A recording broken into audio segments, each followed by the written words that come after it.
This is Democracy Now!, democracynow.org, The War and Peace Report. I'm Amy Goodman.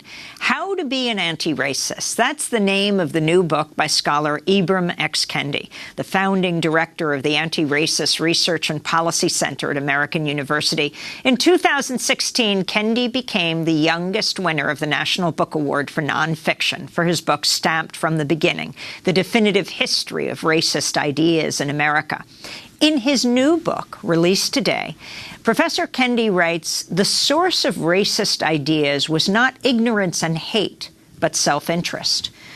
After our live show ended, we continued our conversation with Ibram X. Kendi on one radio station, KPFT in Houston. KPFT is celebrating 49 years right now. It'll have its golden anniversary next year.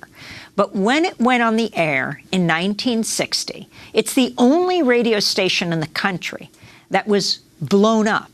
It was blown up actually not once, but twice by the Ku Klux Klan.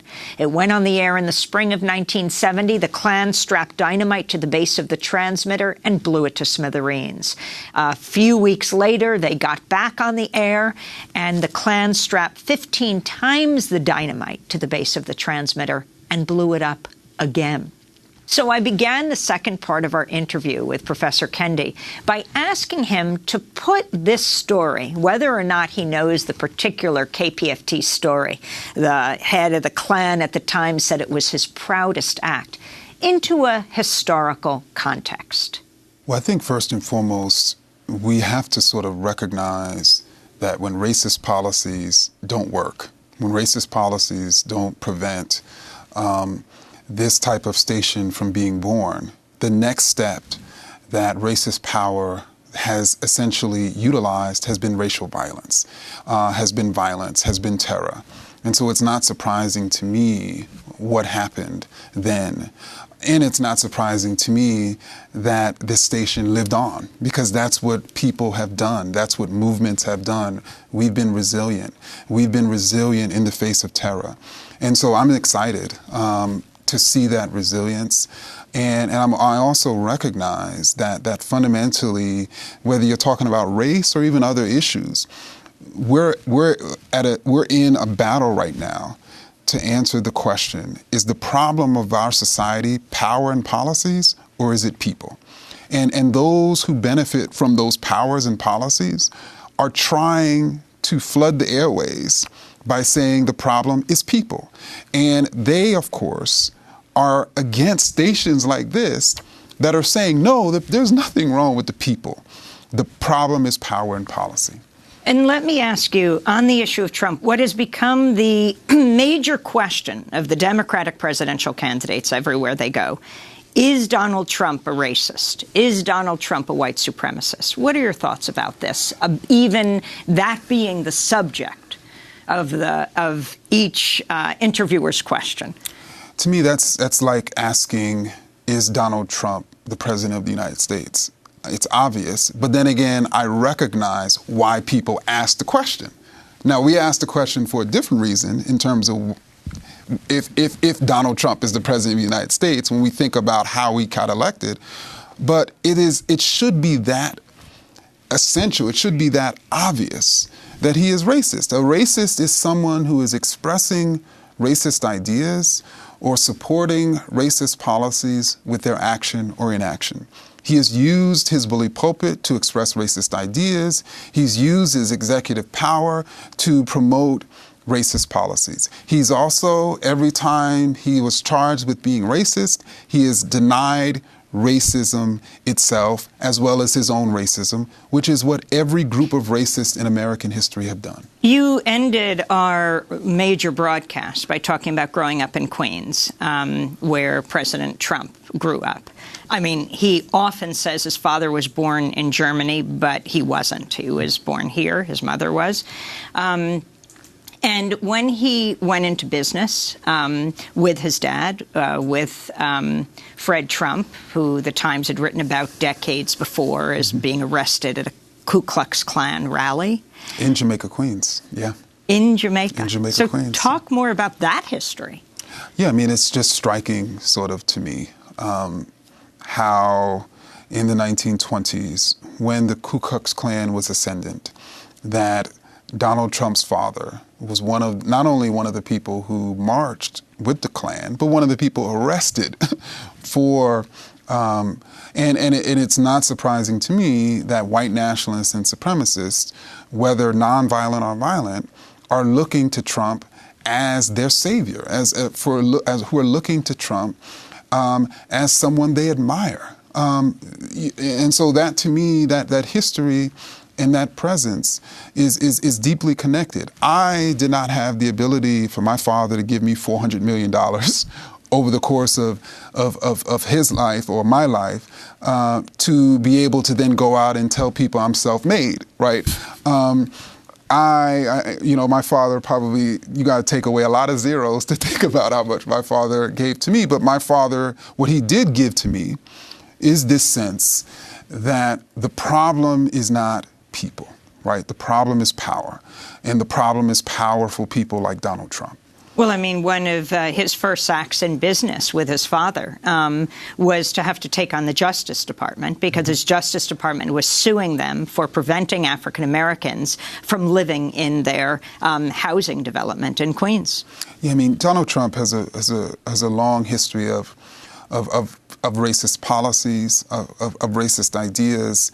And if I ever write a follow-ups to Stamp from the beginning, of course, he would be a more central sort of player, particularly in the last 40 years. And I think that we should though recognize that Donald Trump's racism is not because he's ignorant or hateful. He preyed on those black residents or tried to keep them out of self-interest. He thought, as many others thought, that, if I bring in these black residents, they're going to, quote, ruin my business. White renters are not going to want to live here. I suspect that's what he thought. And now he recognizes the ways in which what distinguished his voters, as studies have shown, were racist ideas. So the way you keep that very base is by giving them the meat that you've given them from the beginning, which is why he's, of course, expressing these racist ideas. I don't know what's truly in his head, and I certainly don't care about what's in his heart or what its bones. I only care about what he's saying and doing, and when he says things that are racist and he does things that are racist, he's being a racist. You're deeply introspective and self-critical in this book. You talked about it being a painful book for you to write, How to Be an Anti-Racist. You start about giving a speech in high school. You also talk about positions you used to hold that your parents held. You talk about W.E.B. Du Bois. Can you just flesh that out for us? Sure. So I gave this speech in high school, and the book really begins with this speech I gave in high school as a senior. I was in a Martin Luther King oratorical contest, and it was county-wide in Prince William County outside of Washington, D.C., and I won my school competition and went on to the county-wide competition and became one of the 3 finalists who had the ability to give a speech on MLK Day in 2000. And I had been born and raised into the 1990s in which from every sort of place, whether it was liberals, conservatives, blacks and whites, black youth were considered to be the problem. We were considered to be the problem. And that problem was stemming apparently from our hip hop. That problem was stemming because we didn't pick up our pants. That problem was stemming because of our blackness. We were considered a cultural and behavioral problem. And so I swallowed those ideals wholesale, and I repeated them in that speech. In that speech, I talked about black youth not valuing education. I talked about black youth wanting to, quote, climb the high tree of pregnancy. I talked about black youth not being trained and parented well. I talked about all of these ideas, thinking I was so radical and progressive, right? Thinking I was helping the race, when in fact I was stepping on the heads of the race. When in fact I was saying that the problem, black people, is you, not racism. And I didn't realize it until later just how many racist ideas I had internalized. And I didn't realize it until later that internalized racism is the real black-on-black crime. And you went right from that speech to college and your honey-colored contact lenses. Exactly. And you know, I was seeing, I didn't realize this then, because I, you know, had swallowed these ideas wholesale, you know, and so not only did I think black youth were the problem, I thought my own eyes were the problem. And what about your parents and their black liberation theology, what they imbued you with, and going back to W.E.B. Du Bois? Sure. So I think, like other members of the Black Power and Civil Rights generation who were able to move into the middle class, like my parents were able to do by the 1980s, by the time I was able to come around. On the one hand, they maintained these liberation theological ideas, but on the other hand, they were constantly being fed by members of the white middle class, by the Reagan administration, by others, that the reason why you have moved into the black middle class is because of your hard work, and they had worked hard, is because of how intelligent you are, and, you know, they were intelligent. And so on some level, they started to believe those ideas. They started to believe, like many members of the new black middle class, that they had more because they were more. And in a way, they started feeding me those ideas, because whatever ideas we have as parents, our kids are going to, of course, absorb them. And so it then resulted in what I talk about as this dueling consciousness. This dueling consciousness that the problem is both racism and black people, that we need to heal black people and we need to heal racism. And really the first person to articulate this sort of dueling consciousness, or as Du Bois called it, a double consciousness, was of course W.E.B. Du Bois in The Souls of Black Folk. And talk about what he taught. Well, he taught this sort of, I talk about how, in a way, his double consciousness was this sort of consciousness of Negro pride, like, you know, pride in being black, but then simultaneously creating this standard of whiteness that black people should be aspiring to be. And so that was deeply contradictory, right? You can't simultaneously want to be black and want to be an American, or an American then was certainly white. And so, of course, he would challenge racism at that time in the early 1900s, but then he would simultaneously say things like there's a talented 10th. And what made this talented 10th talented was that we had been able to reach the highest levels of European civilization. European civilization and culture became the standard. He then turned around on the so-called bottom 90th and stated that they had a relic of barbarism, that we, the talented 10th, had to assimilate them out of. So ultimately, he was articulating assimilationist ideas, standardizing white people, saying they had reached the standard, trying to get other black people to reach that white standard. It wasn't until later in his life, particularly the 1930s, that he started challenging himself, that he started challenging his own assimilationist ideas, that he started striving to be an anti-racist. Can you talk about your original middle name, Henry? Do I have to? No. So my original middle name was Henry. And Henry, that name, when I think of that name, I think of Prince Henry the Navigator. Prince Henry the Navigator was a prince in Portugal in the 1400s. This was the prince, this was the royal power that more or less organized and financed the Portuguese advance into what became known as the transatlantic slave trade. When we think of the transatlantic slave trade, and more specifically the exclusive slave trading in African people, previous slave traders in the area were slave trading everybody, but the Portuguese started exclusively slave trading in African people and going along the Atlantic, of course, to capture them. When you think of the transatlantic slave trade, the originator of that was Prince Henry. And so once I realized that my name, my middle name, Henry, was the same name as quite possibly the world's first racist, of course I had to get rid of that name, and I changed my name to Zolani, which means peace in Zulu. So your name is Ibram X Kendi, as that's what you go by on your book covers as X for Zolani. How did your parents feel about that? I think my parents were pleased. My father, who Henry was from his family, He was okay with me changing my middle name. And even when my wife and I wed in 2013, we decided to change our last names together. And we chose the name Kendi, and which means loved one in Meru, which is a Kenyan language. And they were fine. I was surprised. I was scared when I told them that's what I was going to do. But they were open to it. And I think they were open to it because they really loved Sadiqa. They really loved our union. And they probably knew that if they said they didn't like it, it wasn't as if it was going to change my mind anyway. You write in your criticism of colorblindness, imagining away the existence of races in a racist world is as conserving and harmful as imagining away classes in a capitalistic world. It allows the ruling races and classes to keep on ruling.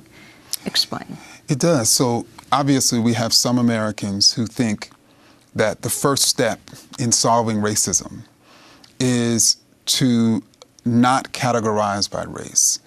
If we don't categorize by race, then how are we going to see racial inequities?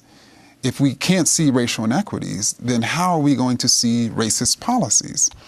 If we can't see racist policies, then how can we challenge those policies, but more specifically, the powerful people who are behind those policies? We can't. And so that's why colorblindness fundamentally allows for racist power to live on. And it's the same thing, obviously, when it comes to capitalist power, right?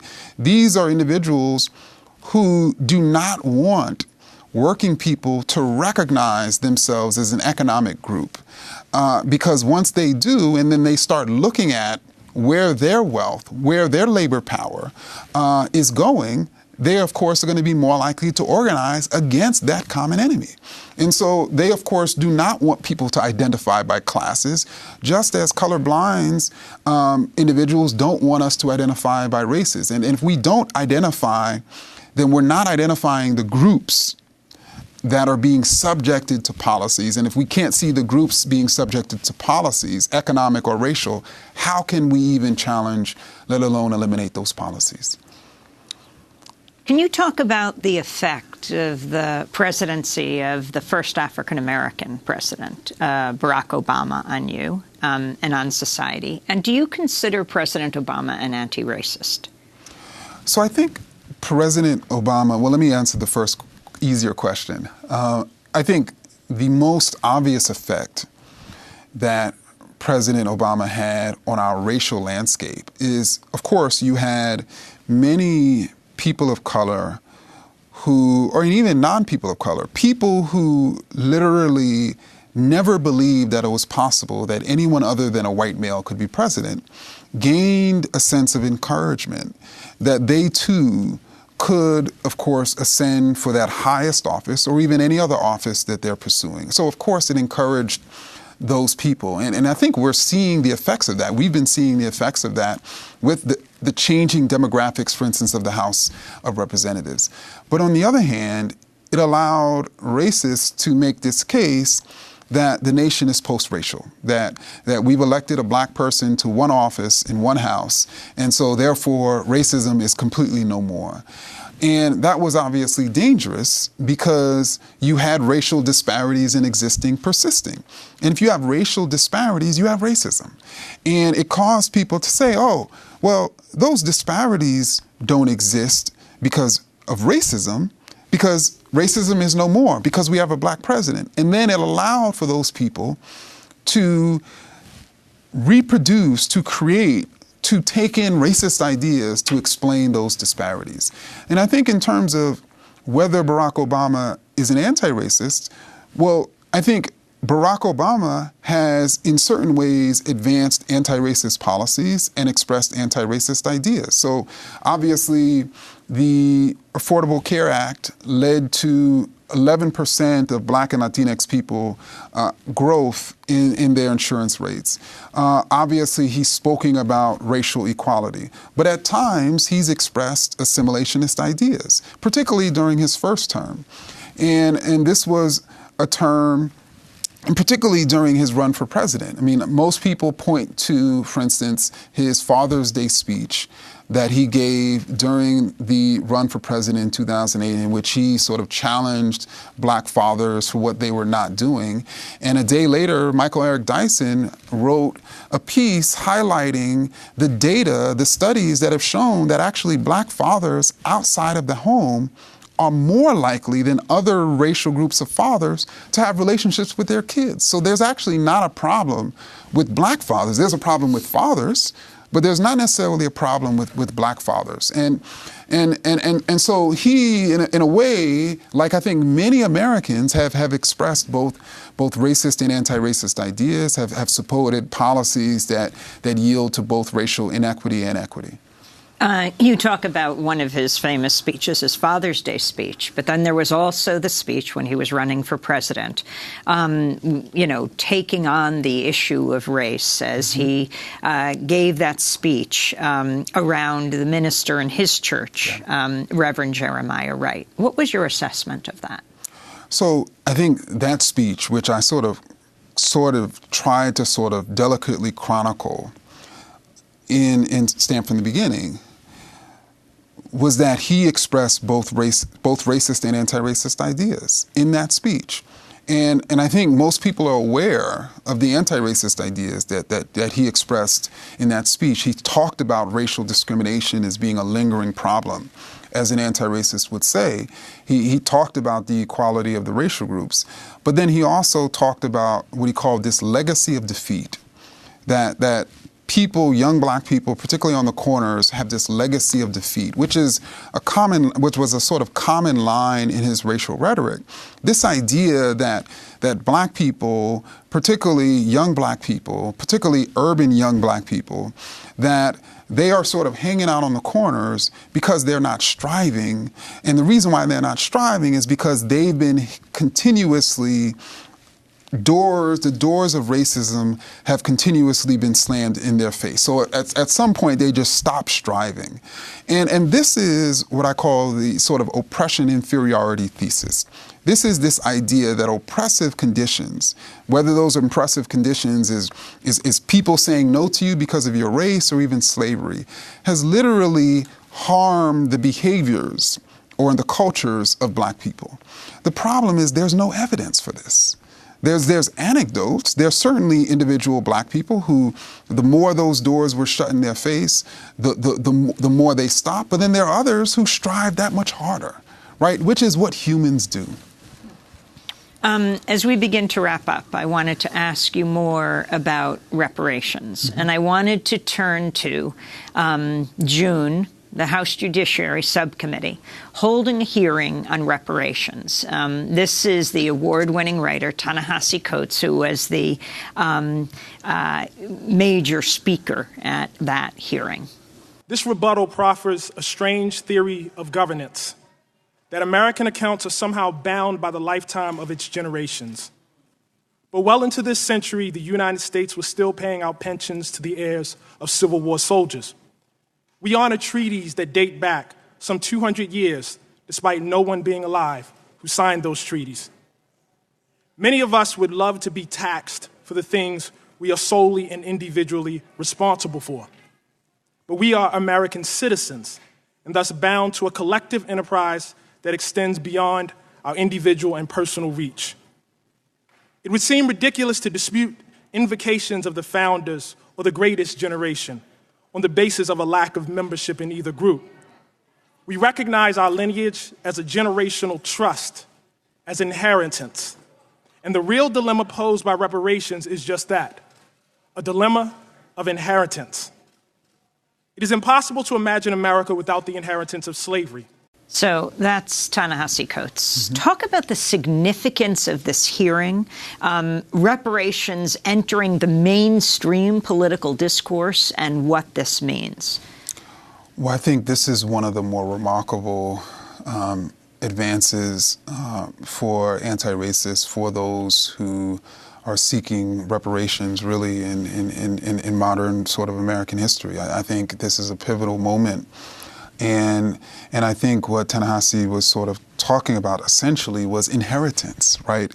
You know, in so many other ways, we recognize inheritance, but we don't want to recognize inheritance in the conversation along slavery and reparations. That is deeply contradictory. We want to receive our inheritance from our parents and grandparents and great-grandparents, which were made by their parents and great-grandparents, but then we don't want to receive and recognize the inheritance of the racial wealth gap, right? And I think that it's critical for us to have an honest conversation, right, about the ravages of racism and capitalism, the ravages of slavery till to this day. The issue of slavery and the presidents, the founding fathers of our country, which we touched on the first part of this discussion, I don't know if people fully understand the history of our presidents. Could you lay that out for us? I just think that it's so ironic that people worship and express adoration for the founding fathers, many of whom were slaveholders.